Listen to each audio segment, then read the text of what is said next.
Hindol Sengupta. I'm delighted that a new guest has joined me on the show.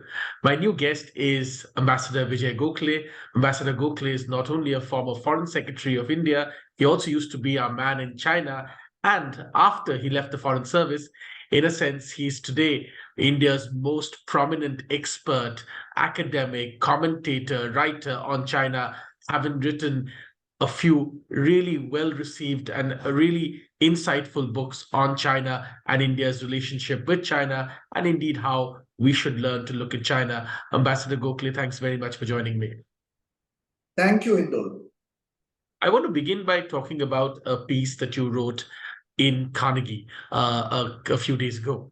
You wrote about how India should respond to the next Taiwan crisis. And in that paper, Ambassador Gokhale, one of the key points that you made is that there is a misconception about how India responded to the Taiwan crisis in the past. And indeed, therefore, that colors, in a sense, our assessment or vision of how India ought to respond should such a crisis, which many say is inevitable, appear in the future. Take us through your key points of your arguments.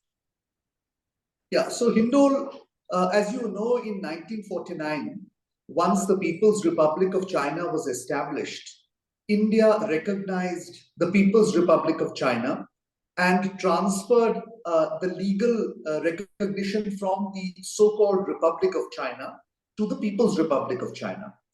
And thereafter, the government of India had no official contacts of any sort with the so-called Republic of China on Taiwan.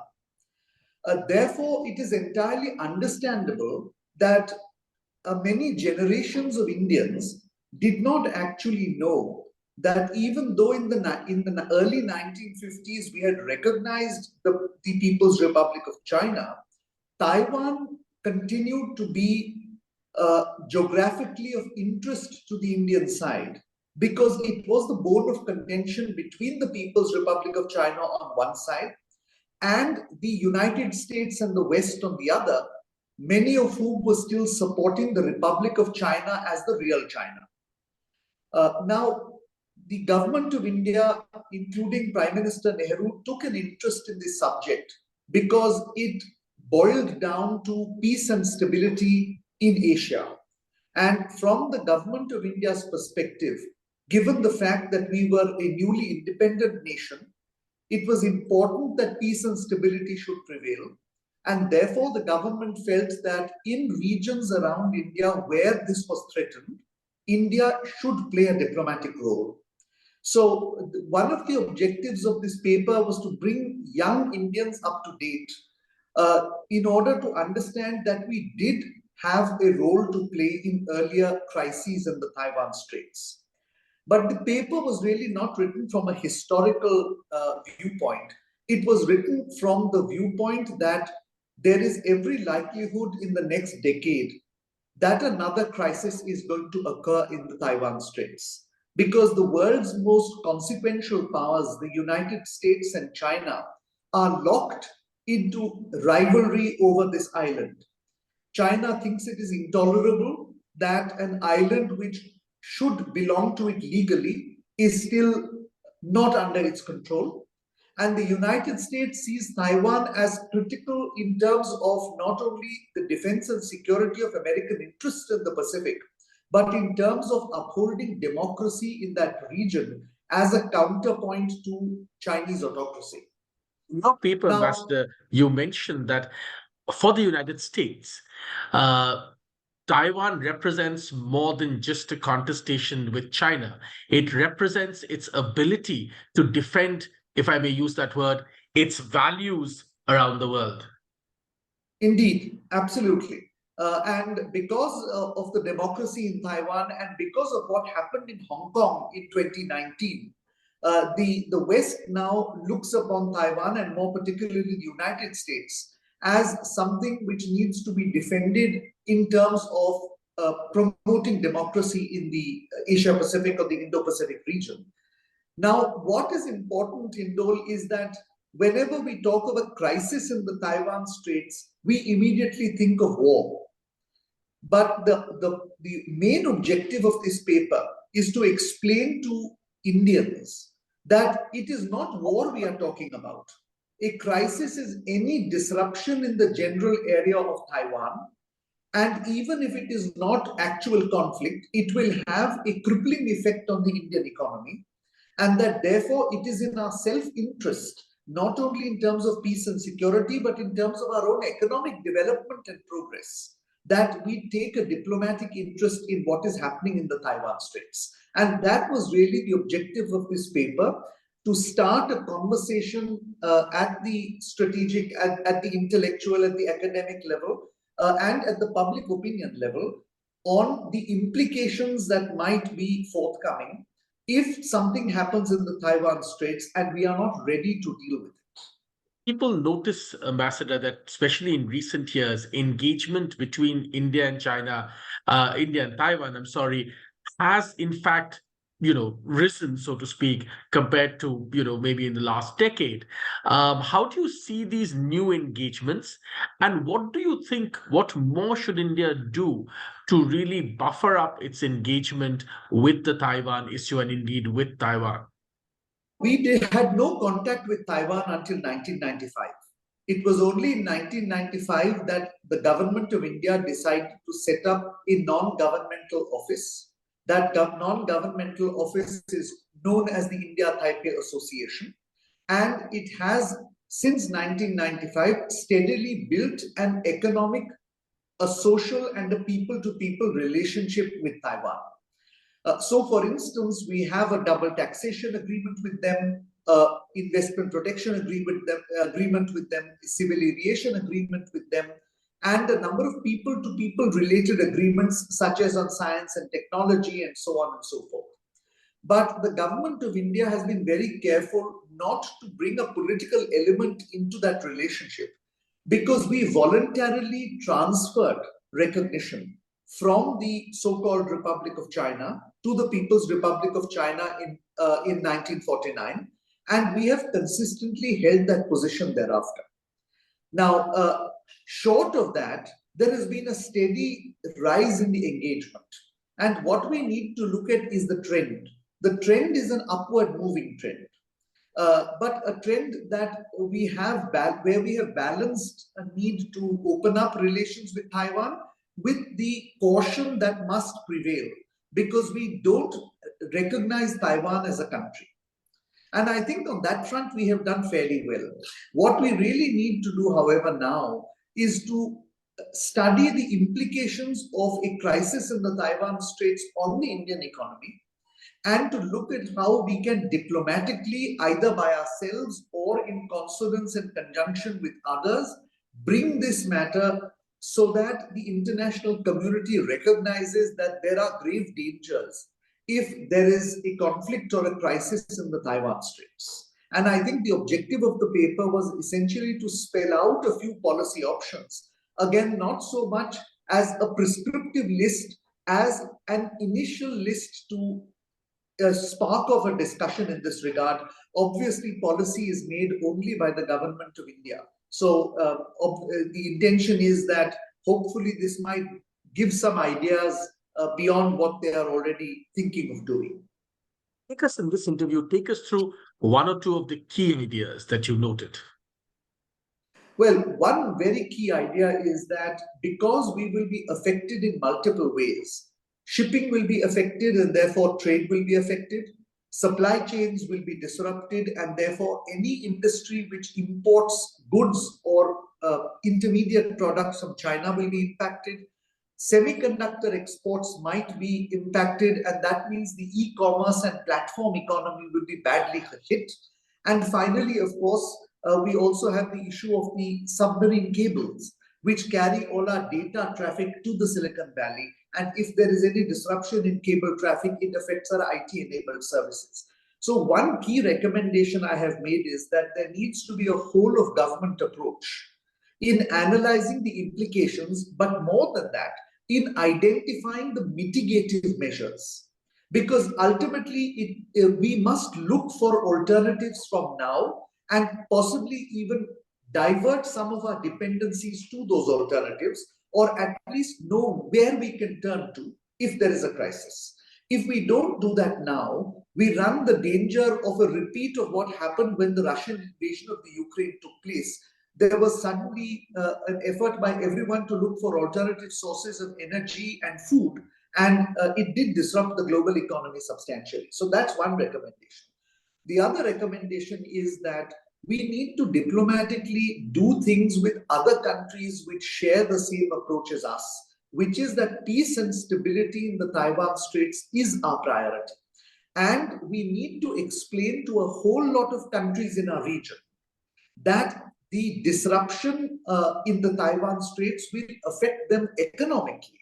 And therefore, their interests are similar to that of India's or of other countries in the region, so that we speak in one voice. And if we can do that, then I think there is a multiplier effect, which will have to be taken note of both by the Chinese and the Americans. To taking this subject forward, what's happening in Arunachal Pradesh? There is rising concern about Chinese comments about Arunachal Pradesh, even as India goes through its own processes of building more infrastructure at the border. We have the Vibrant Villages program. There are more, citizen-led programs happening in Arunachal Pradesh. There's a new airport there. What really do you think is happening in Arunachal Pradesh, and how do you think India should counter Chinese designs there? Well, Chinese protests about our activities in Arunachal Pradesh, and that includes both development activities and visits by our leaders, is not a new phenomenon. It has been going on regularly since 2007 or 2008, when China first started to refer to Arunachal Pradesh as South Tibet. But I think, broadly speaking, this has escalated in recent years because the government of India has begun to start activities on the ground in terms of development, in terms of bolstering our security, in terms of improving the capabilities of our armed forces. And obviously, to that extent, it worries the Chinese because we are now in a better position, both in terms of the infrastructure and in terms of the capabilities to defend our interests in that state and in the boundary between India and China in Arunachal Pradesh state. And therefore, there is an escalation in rhetoric, and in some cases, even attempts, as happened in December in a place called Yangtze, to test what sort of response or counter response we could make in case they attempted to do a land grabbing exercise. Now, it is important to understand that these land grabbing efforts are essentially not of any great value to the Chinese. I think it is basically a political effort to create a sense of physical insecurity and to keep India guessing as to where China may attempt to do this next on its long contested border. But I think the government's approach is a very sensible one, and that is that all along that line of actual control, we are now improving our capabilities, both in terms of infrastructure and in terms of counter response. And we don't appear to be provoked by any individual incidents. And most importantly, as our External Affairs Minister has said, we have made it clear that we will not describe the relationship with China as a normal one unless there is a lessening of this activity and a rollback of what they have done in 2020. Now, this messaging is important because the Chinese interest is in showing the rest of the world that India and China have returned back to a normal relationship that suits their global diplomatic strategy. So, to the extent that we continue to say that the relationship is not normal, we are in a sense putting them on the back foot. And I think this is a sensible diplomatic strategy going forward. The point of messaging, Ambassador, how do you see recent Chinese comments on fast-tracking resolution of the boundary dispute, the border dispute between India and China? You know, Hindol, in my latest book, After Tiananmen, The Rise of China, there is a chapter on the India-China relationship between 1990 and 2012. And the point that I have made there is that every initiative that was taken to resolve the boundary question whether it was the visit of Prime Minister Rajiv Gandhi to China in 1988 and the setting up of the Joint Working Group, or the visit of Prime Minister Vajpayee to China in 2003 and the setting up of the Special Representatives Mechanism, or the visit of Foreign Minister Jaswant Singh to China in 2000 and the decision to start clarifying the line of actual control, the initiative has always come from India. And therefore, there is no stone that we have left unturned, to put it metaphorically, in order to resolve that boundary issue. It is China which time and again has demurred or held back its hand, refusing to clarify the line of actual control after 2004, and refusing to acknowledge that there are certain ground realities along the boundary where there are settled populations that have for at least a century, if not more, been a part of India. And therefore, this needs to be factored in to any realistic and sustainable settlement on the boundary question.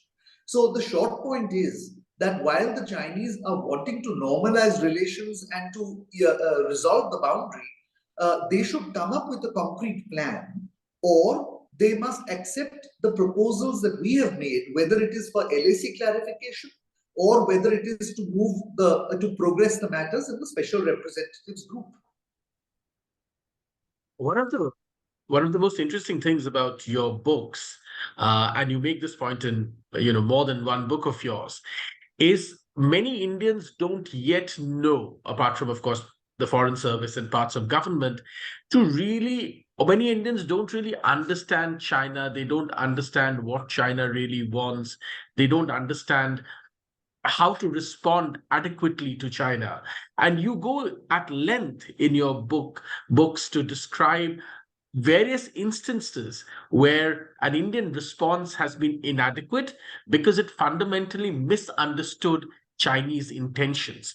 Today, as we come to towards the end of this interview, talk to us a little bit about what we still don't understand as a people about Chinese intentions, and what, in your opinion, as a China expert, we could do more to truly understand where China comes from and adequately respond to that country. Let me begin by answering your last question, Hindol. It's very clear to me that what we need is more scholarship by Indians about China. There is some very good writings about the India-China relationship, but relatively less writings about China itself. Here we have a superpower on our doorstep, with which there is 0 degree of separation. And this should be a prime target for scholarship in India. And yet, the majority of work that we read on China comes from the West. Now, Western research is superb, but it is still with Western interests in mind and written from a Western perspective. We need an Indian perspective, and we need Indian interests to figure in those writings. And therefore, I would really urge young Indians to write more about China, whether they are books, whether they are research papers, or whether they are pieces in the newspaper, to educate Indians about the facts relating to China. With regard to what else can be done, I think certainly the public debate needs to be improved. My concern is that public debates tend to be very sensational and incident-driven or episodic. They rarely go into analyzing the facts of the case and looking at long-term trends. And it is, in a sense, something that can be redeemed easily, because social media now allows that platforms like yours, which are not daily television, can serve the purpose of educating younger Indians, those who are technologically savvy and prefer to get all the information from the audiovisual medium, to understand this subject. So many more such events where people are called to speak about China, where facts are presented, where implications are explained of doing something or not doing something with China will help. And finally, of course, I think while the political class in India is fairly up to date with what is happening on China, other segments of the population, particularly the business community and the intellectual community, need to also talk much more often about China, rather than simply talking about our relations in business terms or in strategic terms with the West. China is a subject that must be the front and center of our public discourse now. I want to end, therefore, Ambassador, by picking up one or two things from your books that really interested me. One of the things you mentioned in one of your books is that we do not know how to negotiate with China, and you give many instances throughout India's independent history where prime minister after prime minister and government after government have made errors and strategic errors in negotiating with China. Do you think such errors are being repeated today, or do you think there's a chance that they might be repeated in the future because of all the problems that you just spoke about? No, I think we've learned over the years, Hindol. And the objective of the book was to show how, when we became independent, we were a little naive about China. And as a result, we did not understand that diplomatic negotiations with the Chinese needed a certain amount of preparation and also a certain amount of strategizing. Now, towards the latter half of the book, when the issue of Sikkim is discussed or the issue of the 123 civil nuclear deal is discussed, I actually show how Indian diplomatic capabilities had vastly increased and how at the end we did actually succeed in achieving our objectives. The objective of writing that book was really to sum up what had been my experience over the past 4 decades, so that it might help others, not only in the government, because there is adequate knowledge of that in the government, but in terms of business and in other areas as well. Now, I think today we have a body of people in the External Affairs Ministry who are entirely well versed in doing that negotiation. And I have no doubt that there is also experience on the military side. My one concern in Hindol is that as yet the interlocking between the strategic or intellectual community and the governmental mechanisms or machineries is still much weaker than it is in the other great powers. Because ultimately the strategic, academic and intellectual community is capable of doing the deep research on issues which in the government you simply do not have the time to do. It's not as if there aren't intelligent people in the government, but they are so busy with the day-to-day activity, they don't have the time and the wherewithal to do that research. And without that deep research, you really can't make policy. That is why I wrote this Taiwan paper, because people did not know what had happened in the 1950s and how important Taiwan was in the making of Indian foreign policy. So more of that is called for, I think. Question, Ambassador. Two or three things which seems to many of us not get adequate mention in India. One is China's perhaps upcoming crisis with food and its food supplies, which in a sense stems from its inadequacy in many ways on water and where its water supplies are going to come from. And, repeated droughts in China affecting large parts of its population get barely a sentence in Indian press or barely a mention in our public discourse. We talk a lot, it seems to me, about Chinese power, its military prowess, its trains run faster than Indian trains, and so on and so forth. They're able to do things at record time, but we don't adequately study its vulnerabilities. And do you think, could you talk a little bit about these vulnerabilities, especially in terms of, its water crisis and indeed its food crisis? No, I'm very glad you brought that up, Hindol. I think the point you made, we do not talk enough about vulnerabilities, is a huge gap in India. We should start with the political vulnerability. The point that I have been making is that governmental stability and political resilience are two separate things. In India, we have gone through periods of governmental instability when we were in the era of coalition governments. But the political resilience of the Indian system has never been in doubt. 14 elections, 14 peaceful transitions of power. In the case of China, they appear to be governmentally stable because one party has been ruling for 70 years. But there have been only 2 peaceful transitions of power in those 75 years. And the next one is not likely to be peaceful because the current president has simply removed all those rules and regulations which actually allowed for the peaceful transfer of power. So there are political vulnerabilities that we are not taking into account. We just presume that because the government looks stable, the country is politically resilient, that its system is politically resilient, which I believe we should not conclude. Secondly, there are economic issues. We have the problem of high debt. We have the problem of slowing growth. We have the problem of an aging demographics. And when these three come together, it does make for a difficult situation for a government which doesn't have electoral mandate and which rules on the basis of a social contract with the people that they will be given a better life year after year in return for surrendering their political and civil rights. Now, this was sustainable in the 30 years from 1990 onwards, 1980 onwards. But now with slowing growth, it is questionable whether they can deliver that kind of quality of life year after year. And therefore, economic problems may very quickly become political ones. And thirdly, of course, there are existential problems as a result of climate change, as a result of population, as a result of poor land use, and so on.